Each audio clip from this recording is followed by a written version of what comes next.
Hello दोस्तों, good evening to all of you. मैं अमित दुवन आप सभी का अपने यूट्यूब चैनल टारगेट एचएसएससी पे स्वागत करता हूं। दोस्तों, आज से हम हरियाणा जीके की डिस्ट्रिक्ट वाइज सीरीज़ स्टार्ट कर रहे हैं, जिसमें मैं आपको हरियाणा के सभी 22 ज़िलों को बड़ी डिटेल वे में पढ़ाऊँगा। मैं दावा करता हूँ कि इस प्रकार आप हरियाणा जीके पढ़ के हरियाणा के किसी एग्ज़ाम में अगर हरियाणा के किसी भी ज़िले से कोई भी क्वेश्चन आता है तो आप आसानी से उसे अटैम्प्ट कर पाएंगे। तो चलिए दोस्तों, आज की हमारी वीडियो स्टार्ट करते हैं। और एक बात और दोस्तों, यदि आपको वीडियो पसंद आए तो वीडियो को लाइक कीजिएगा, अपने दोस्तों के साथ ज़रूर शेयर कीजिएगा जो हरियाणा से रिलेटेड किसी भी एग्ज़ाम की तैयारी कर रहे हैं। और यदि आपको इन फ्यूचर हमारे साथ जुड़े रहना है तो आप हमारे चैनल को सब्सक्राइब कर सकते हैं और बेल नोटिफिकेशन ऑन कर लीजिएगा ताकि आगे आने वाली वीडियो आप सभी तक आसानी से पहुँच सके। ठीक है दोस्तों, तो चलिए अभी बिना किसी देरी के आज की हमारी वीडियो स्टार्ट करते हैं।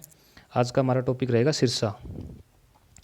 सिरसा ज़िले के बारे में स्टार्ट करते हैं। सिरसा की सबसे पहले स्थिति देख लेते हैं, सिरसा कहाँ पे है। यह हमारा प्यारा हरियाणा। हरियाणा में एक जब भी हम किसी भी स्टेट की या किसी भी चीज़ पोजीशन की बात करते हैं तो सबसे पहले हमें एक पॉइंट चाहिए होता है जहाँ से हम उसकी स्थिति बता सकते हैं। अभी हरियाणा में इसकी स्थिति पूछी जा रही है तो आपको हरियाणा में एक सेंटर देखना होगा जहाँ से आप हरियाणा की सारी पोजीशन बता पाओगे। हरियाणा का सेंटर देखिए कहाँ पे बनता है, लगभग यहाँ पे बनेगा, जींद रोहतक का जो एरिया है। तो किसी भी जगह की पोजीशन आपको यदि बतानी है तो वहाँ से आप ऐसे दो लाइन ड्रॉ करेंगे। ऊपर की तरफ हमेशा हमारा नॉर्थ होता है, ईस्ट, साउथ, वेस्ट। तो देखिए सिरसा हमारे इस पॉइंट से कहाँ पे है, नॉर्थ वेस्ट के अंदर। ठीक है दोस्तों, तो अभी अगर आपसे पूछ लिया जाए सिरसा हरियाणा में कौन सी दिशा में है तो उत्तर पश्चिम दिशा में है। उसके बाद फ्रेंड्स बात करते हैं सिरसा के साथ में कौन कौन से दूसरे स्टेट और हरियाणा का कौन सा ज़िला टच करता है। सिरसा देखिए हरियाणा का सिर्फ एक ही ज़िला टच करता है, फतेहाबाद। हरियाणा के अंदर सिर्फ दो ही ऐसे ज़िले हैं जो कि सिर्फ हरियाणा के किसी दूसरे ज़िले से सीमा साझा करते हैं, वो भी सिर्फ एक ज़िले के साथ। पहला खुद सिरसा है, सिरसा एक फतेहाबाद के साथ में सीमा साझा करता है। दूसरा है हमारा पंचकुला, जो कि सिर्फ किसके साथ सीमा साझा करता है, अम्बाड़ा के साथ में।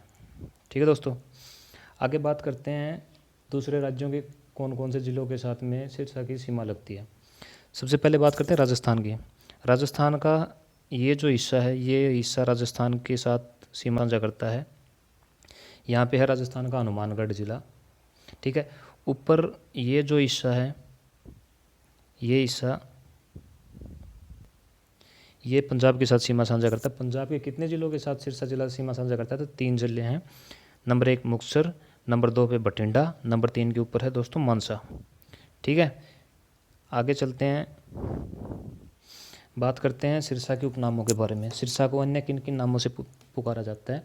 एचएसएससी ने उपनाम से बहुत बार क्वेश्चन पूछे हुए हैं और लगभग हर ज़िले के अपने अपने नाम हैं, उपनाम हैं। तो सिरसा ज़िले की अगर बात की जाती है, सिरसा ज़िले को अन्य किन नामों से जाना जाता है, तो दोस्तों सिरसा का सबसे पहले नाम दिया गया है सरस्वती नगर, क्योंकि जो ऐसी मान्यता है प्राचीन सरस्वती नदी थी वो यहीं से बहकर गुजरती थी। उसके बाद में दूसरा नाम है साहित्य नगरी, वन नगरी और संतों की नगरी। दोस्तों साहित्य नगरी और वन नगरी, संतों की नगरी। वन नगरी इसको बोला जाता है सारस के पेड़ की अधिकता के कारण। माना जाता है प्राचीन काल में यहाँ पे एक बहुत बड़े वन था सारस के पेड़ों का, इसलिए इसका नाम सिरसा पड़ा है। इसके अलावा दोस्तों सिरसा के अन्य नाम हैं सरिस्का और सिरस्का। कहीं कहीं पे इसको सिरसुती भी नाम दिया गया है। क्वेश्चन आता है दोस्तों कि भाई सिरसा का सरिस्का नाम कहाँ पे वर्णित मिला है। सिरसा का सरिस्का नाम वर्णित मिला पाणिनि की अष्टाध्यायी, एक बुक है जो कि पाणिनि ने लिखी थी, संस्कृत भाषा की व्याकरण जिसे कहा जाता है, अष्टाध्यायी पाणिनि ने लिखी थी। उसके अंदर इस शहर का मतलब इस ज़िले का वर्णन है सरिस्का के नाम से। दूसरा वर्णन है दोस्तों दिव्यदान।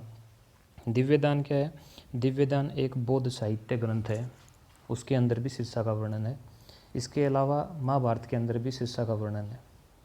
ठीक है दोस्तों, अब अगर बात की जाए, देखिए पाणिनि ने अष्टाध्यायी में वर्णन किया है, दिव्यदान में है, महाभारत में, तो यहाँ से एक बात तो कन्फर्म हो जाती है कि सिरसा बहुत ही प्राचीन ज़िला है, मतलब बहुत ही प्राचीन शहर भी है, ज़िला तो बाद में बना है।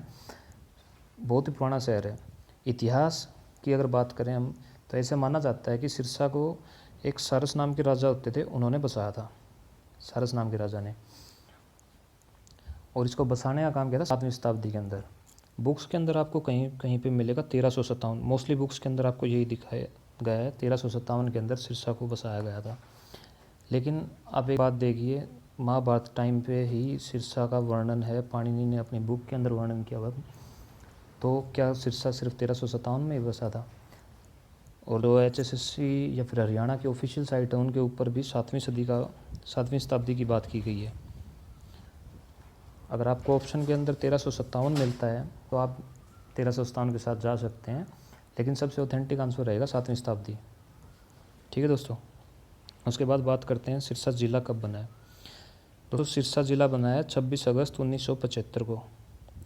26 अगस्त 1975 को इसको हिसार से अलग करके हरियाणा का 11वां ज़िला बना दिया गया था। एरिया की बात करते हैं दोस्तों, सिरसा के पास एरिया कितना है? सिरसा के पास 4277 वर्ग किलोमीटर का एरिया है, जो कि फ़िलहाल वर्तमान में हरियाणा का सबसे बड़ा ज़िला है दोस्तों। सिरसा के सबसे बड़ा ज़िला बनने से पहले सबसे बड़ा ज़िला हरियाणा का होता था भिवानी, लेकिन आपको मैं बता दूं, भिवानी से चरखी दादरी अलग करने के बाद सबसे बड़ा ज़िला भिवानी नहीं रहा है, अब सबसे बड़ा ज़िला सिरसा हो गया है। ठीक है दोस्तों। और दूसरे नंबर पे बात करें, दूसरा सबसे बड़ा ज़िला कौन सा है? तो भिवानी नहीं, हिसार है। अब कहीं यूँ सोचो भाई, चलो पहले नंबर पे था भिवानी, उसमें से चरखी दादरी अलग हो गया तो दूसरे नंबर पे आ गया, दूसरे नंबर पे फ़िलहाल हिसार है। ठीक है दोस्तों। आगे बात करते हैं हरियाणा का जनसंख्या घनत्व के हिसाब से सिरसा का कौन सा नंबर है। देखिए एरिया बड़ा है, पॉपुलेशन कम है, तो सीधी ही बात है जनसंख्या घनत्व जो होगा वो कम ही होगा। जनसंख्या घनत्व क्या होता है? 1 वर्ग किलोमीटर स्क्वायर, 1 वर्ग किलोमीटर एरिया में कितने लोग रहते हैं। तो अगर सिरसा की बात की जाए तो सिरसा में 1 वर्ग किलोमीटर में 303 आदमी रहते हैं, जो कि हरियाणा में सबसे कम है। ठीक है दोस्तों। तो दोस्तों बात करते हैं सिरसा की विधानसभा सीटों के बारे में। सिरसा के अंदर 5 विधानसभा सीटें हैं। नंबर 1 सिरसा खुद एक विधानसभा सीट है। Number 2 Ellenabad, number 3 Kalanwali, number 4 Dabwali, number 5 Rania. ठीक है दोस्तों। सिरसा से इन 5 सीटों से 5 MLA चुन के आप विधानसभा अंदर जाते हैं। बात करते हैं सिरसा सीट के बारे में। सिरसा सीट से वर्तमान के अंदर हरियाणा लोकहित पार्टी के गोपाल कांडा विधायक हैं। यहाँ से गोपाल कांडा MLA बन के गए हैं सिरसा से। बात करते हैं एलनाबाद सीट की। एलनाबाद सीट है INLD के अभय सिंह चौटाला, इंडियन नेशनल लोक दल। हरियाणा के अंदर एक ही सीट आई थी नेल्लो की, वो कहाँ से आई थी? एलनाबाद से। और अभय सिंह चौटाला ने किसान आंदोलन के समर्थन में अभी फ़िलहाल वर्तमान में अपना इस्तीफ़ा भी दे दिया है। हरियाणा के अंदर 90 विधानसभा सीटें हैं, लेकिन फ़िलहाल सिर्फ 88 सीटों पर ही उम्मीदवार हैं। 2 सदस्य अभी विधानसभा के अंदर मौजूद नहीं हैं। बात करें कौन कौन से, एक तो आपको मैं बता चुका हूँ, अभय सिंह चौटाला इस्तीफ़ा दे चुके हैं। नंबर 2 पे हैं कालका से प्रदीप चौधरी। ठीक है दोस्तों। कालका से प्रदीप चौधरी थे, उनकी सदस्यता रद्द कर दी है माननीय स्पीकर ज्ञानचंद गुप्ता जी ने। उनके ऊपर कोई केस चल रहा था, उसके कारण उनकी सदस्यता रद्द कर दी है। अब हरियाणा विधानसभा के अंदर अगर पूछा जाए, सीट 90 है, लेकिन अगर MLA की बात की जाए, MLA कितने हैं फ़िलहाल? तो 88 MLA हैं। ठीक है दोस्तों। आगे चलते हैं कालावली। कालावली हरियाणा की 17 आरक्षित सीटों में से एक है। अगर आपसे पूछ लिया जाए सिरसा की आरक्षित सीट कौन सी है? कालावली। और हरियाणा के अंदर टोटल कितनी आरक्षित सीटें हैं? 17 सीटें हैं। नंबर 4 डबवाली। आपको इन सब के बारे में इतना डीपली पढ़ने की ज़रूरत नहीं है। जो मेन सीटें होंगी, जहाँ से कोई भी मतलब मंत्री बन के गया है या फिर कोई किसी भी और पॉइंट ऑफ व्यू से अगर कोई भी विधानसभा सीट ज़रूरी लगेगी, तो मैं आपको उसको डिटेल आपके सामने मेंशन कर दूंगा। अब जैसे रानिया विधानसभा सीट है, रानिया विधानसभा सीट से MLA हैं रंजीत चौटाला, चौधरी ओम प्रकाश चौटाला के भाई हैं, जो निर्दलीय चुनाव लड़ा था रानिया विधानसभा सीट से और जीत के विधानसभा के अंदर गए। फिलहाल खट्टर सरकार के अंदर ऊर्जा और रेल मंत्री के पद पर कार्यरत हैं चौधरी रंजीत सिंह चौटाला। ठीक है दोस्तों। आगे बात करते हैं सिरसा के कौन कौन से महत्वपूर्ण स्थल हैं। यहाँ से HSSC डायरेक्ट क्वेश्चन पूछती है, आपको एक जगह का नाम दे देगी और पूछेगी ये बताइए कहाँ पे है। पहले जितने पीछे एग्ज़ाम हुए हैं उन सभी में आपने देखा होगा मोस्टली आपको ऑप्शन में मिल जाते थे डिस्ट्रिक्ट, ज़िले, लेकिन अब जैसे जैसे कंपटीशन हाई हो रहा है आपको गांव तक पूछे जा रहे हैं। इसलिए मैं चाहता हूँ आप सभी लोग, डिस्ट्रिक्ट तो आपको पहले भी याद है, आप और पहले से तैयारी कर रहे हैं तो मोस्टली बच्चों को डिस्ट्रिक्ट याद ही होंगे, लेकिन जहाँ तक हो सके अगर कोई भी इंपॉर्टेंट क्वेश्चन मिलता है तो आप उसका गांव भी ज़रूर याद करें। ठीक है दोस्तों, सबसे पहले बात करते हैं तारा बाबा की कुटिया की। तारा बाबा की कुटिया जो है मैं आपको दिखा देता हूँ, ये सिरसा के अंदर मौजूद है। ये तारा बाबा की कुटिया है। ठीक है दोस्तों, तारा बाबा की कुटिया की विशेषता क्या है, सबसे पहले बात करते हैं इसको बनवाया किसने था। इसको बनवाने का काम किया था गोपाल कांडा और गोविंद कांडा। गोपाल कांडा वही जिन्होंने हरियाणा लोकहित पार्टी की स्थापना की थी, उन्होंने इस तारा बाबा की कुटिया का निर्माण करवाया था। दोस्तों विशेषता क्या है, यहाँ पे 71 फुट ऊंचा शिवालय है, एक 71 फुट ऊंचा। ठीक है दोस्तों, और इसके अलावा यहाँ पे 12 ज्योतिर्लिंगों की स्थापना की गई है इस तारा बाबा की कुटिया के अंदर। ठीक है, नेक्स्ट अगर हम बात करते हैं इसके बाद में दादी सती मंदिर। दादी सती मंदिर जो है ये कुमारिया गांव के अंदर है, और इसको बनाने का काम किसे किया था, राजा प्रजापति ने। आपको जैसे डायरेक्ट ऐसे क्वेश्चन देती है, बताइए हरियाणा में दादी सती मंदिर कहाँ पे स्थित है, तो आपका आंसर होना चाहिए कुमारिया गांव सिरसा। आप सिरसा याद है आपको अगर मान के चल लीजिए, लेकिन अगर ऑप्शन में मैं बता रहा हूँ, जैसे आपको कंपटीशन अभी लगातार इतना बढ़ रहा है, वहाँ पे आपको सिरसा नहीं मिलेगा, सिरसा 4 गांव मिलेंगे। तो इसलिए आपको ये गांव के नाम याद रखने बहुत ज़रूरी हो गए हैं आने वाले टाइम में। ठीक है दोस्तों, नेक्स्ट बात करते हैं डेरा बाबा भूमन शाह। डेरा बाबा भूमन शाह मैं आपको दिखा देता हूँ, ये जो है ये डेरा है, डेरा बाबा भूमन शाह। ठीक है दोस्तों, ये बना था 1687 के अंदर। बनवाने का काम किसने किया था, बाबा भूमन शाह जी द्वारा। एक बहुत ही प्रसिद्ध संत हुए हैं भूमन शाह, उन्होंने इस डेरे का निर्माण करवाया था। ठीक है दोस्तों, नेक्स्ट अगर बात करी जाए डेरा सच्चा सौदा, 1948 के अंदर शाह मस्ताना ने इनकी स्थापना की थी, जो कि सिरसा के अंदर मौजूद है। और फिलहाल इसका डेरा प्रमुख शाह मस्ताना जी इसके पहले डेरा प्रमुख थे। वर्तमान में अगर डेरा प्रमुख की बात की जाए तो गुरमीत राम रहीम, जो कि इस डेरे के तीसरे प्रमुख हैं और जो फिलहाल जेल के अंदर हैं। ठीक है दोस्तों, नेक्स्ट हम बात करते हैं गुरुद्वारों के बारे में। एसएससी ने गुरुद्वारों से भी बहुत क्वेश्चन पूछे हैं। भाई सिरसा के अंदर कौन कौन से गुरुद्वारे हैं, सिरसा के अंदर 2 मेन गुरुद्वारे हैं। पहला है चोरमार गुरुद्वारा, चोरमार साहिब गुरुद्वारा। अगर ये पूछा जाए ये कहाँ पे है, सिरसा के अंदर। सिरसा के अंदर गांव कौन सा है, चोरमार खेड़ा गांव, वहाँ पे ये गुरुद्वारा है। ऐसा माना जाता है कि भाई कुछ चोर राजों से सामान लूट लेते थे, और उन चोरों से निजात पाने के लिए कुछ गांव वाले सिखों ने आगे आके उनका सामना किया, कुछ शहीद हुए। उन शहीदों की याद में इस गुरुद्वारे का निर्माण करवाया गया था। यहाँ पे गुरु गोविंद सिंह जो थे उन्होंने एक रात रुके भी थे, ये भी इंपॉर्टेंट क्वेश्चन आप याद रख लीजिए। सिरसा कौन से गुरुद्वारे के अंदर गुरु गोविंद सिंह एक रात के लिए रुके थे, तो आपका आंसर होगा चोरमार साहिब गुरुद्वारा। ठीक है दोस्तों, नेक्स्ट इंपॉर्टेंट गुरुद्वारा है गुरुद्वारा चिल्ली साहिब। ये जुड़ा है गुरु नानक देव से।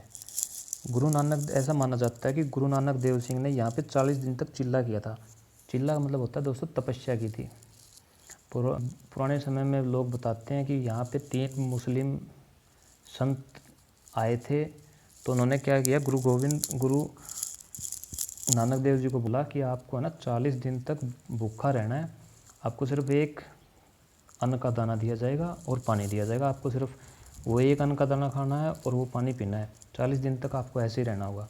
साथ में वो तीनों जो मुस्लिम थे उन्होंने, तीनों ने, और गुरु नानक देव जी ने, चारों जनों ने एक अंधेरे कमरे के अंदर बैठ के ये प्रोसेस शुरू किया। ऐसा बताते हैं कि जो मुस्लिम थे वो तीनों 3-4 दिन के बाद ही बाहर आ गए और बोले हमसे नहीं हो पाएगा।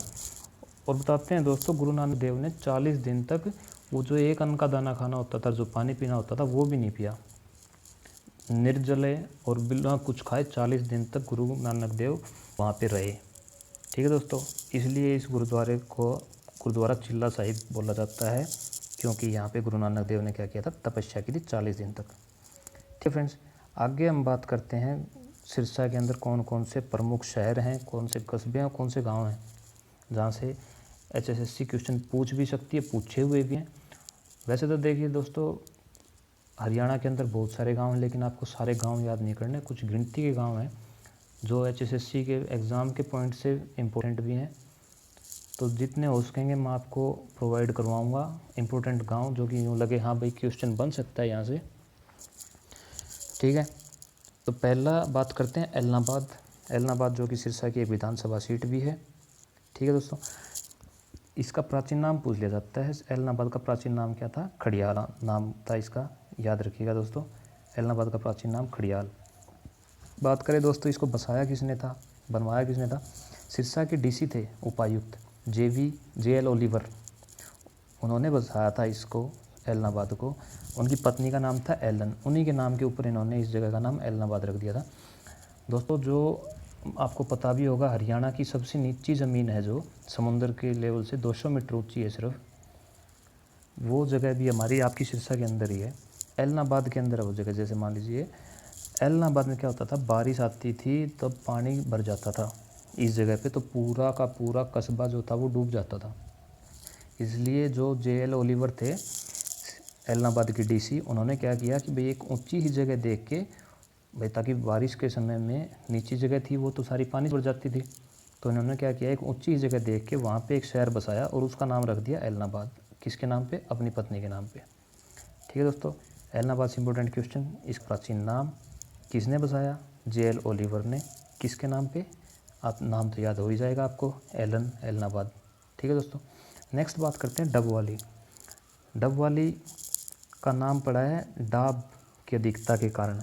डाब एक प्रकार की दोस्तों दूब होती है, जैसे हमारे यहाँ पे जो घास की एक प्रजाति होती है, बागड़ साइड में इसको डाब बोल देते हैं, दूब बोल देते हैं, उसी के नाम पे वो उस क्षेत्र के अंदर वो जो डाब थी वो बहुत ज़्यादा होती थी, और डाब की अधिकता के कारण इस जगह का नाम पड़ गया डबवाली।